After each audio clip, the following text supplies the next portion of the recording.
All right, so President Trump announcing his plan to issue an executive order to limit state regulation on AI, saying, quote, "We are beating all countries at this point in the race, but that won't last for long. If we're going to have 50 states, many of them bad actors involved and rules in the approval process, I will be doing a one-rule executive order this week." You can't expect a company to get 50 approvals every time they want to do something.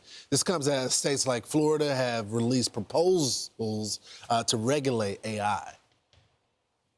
We're going to be proposing, and we're going to work with the legislature to establish an artificial intelligence Bill of Rights for individual Floridians in our state. This will be very far-reaching with consumer protections. It will do things like fortify some of the protections we have in place for things like deep fakes. We are also going to make sure that your data is protected.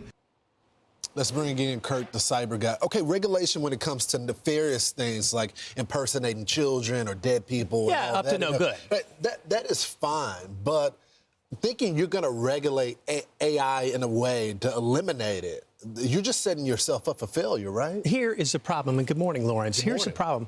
We're this massive country that is innovating AI like nobody's business, and China is right there on our heels. So what the president's talking about is the ability to have just one central rule where we say, don't let 50 states come out and just cloud it all up and bog down innovation by trying to regulate this. Can you imagine if you and I were trying to invent something in AI and we had to just stop what we're doing to now answer to, say, California that comes up with rules for us that make no sense, but we have to comply if we're doing business there. Can you imagine times 50? Right. That is an invitation to allow China to get ahead of us. And we simply don't want to do that. So the president's been on this for about 2 months. We sort of knew this was coming.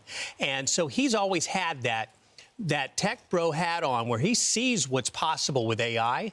But what's really important is while we do want a balance of regulating the bad stuff, we really have got to have that path forward. And that's why having a president that's a businessman, that's why we can see, like, you know what? I mean, you can imagine when he's developing real estate, what's the biggest thing that bogs down progress? Right. It's bureaucracy. So he sees that, and we now know that in order for us to win in AI in this country and continue on, you gotta just keep the train on the tracks. It's so true. I want to get your reaction to this because Times Magazine is going to name potentially AI as their person of the year, and that's being the president, of course, and Pope Leo. The reason why I want to get to this is because I don't think this type of stuff is kind of helpful. It gives the impression that AI is replacing people, and I think that goes into the message of, you know, this doomsday mess. Well, it is kind of funny, though, at the same time. So Time Magazine has their person of the year. And this year, instead of it actually being a person, people are saying it should be artificial intelligence. Why? Because AI has been, in this last year, more influential than any other human being. So it may be that the president, as well as the Pope, really have had a big voice in AI and technology. And they may be popular in that area, but what this award is about being influential. And so AI has been influential. Should Time Magazine give AI to a category of technology? No. They're trying to get publicity, or somebody's just trying to stir it up. I think we need to be telling people on a day-to-day basis that AI needs you. I mean, I use it every day. It's a great tool for efficiency, but at the end of the day, it makes a lot of mistakes as well, and you need that human to kind of guide the things. Here's what needs to happen. We're at that point where, like, the phone came out, and people are like, I'm not using that beast that's over there. And then guess what? You got to use the phone, or you're not going to be able to talk to anybody who's not at your house. So the same goes with AI. We're going to need to embrace this.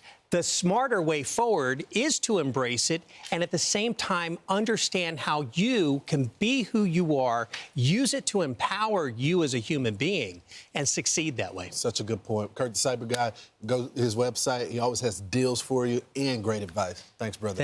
Hey, it's Will Kane. Click here to subscribe to the Fox News channel on YouTube. It's the best way to get our latest interviews and highlights. And click to subscribe to the Will Kane podcast for full episodes right now.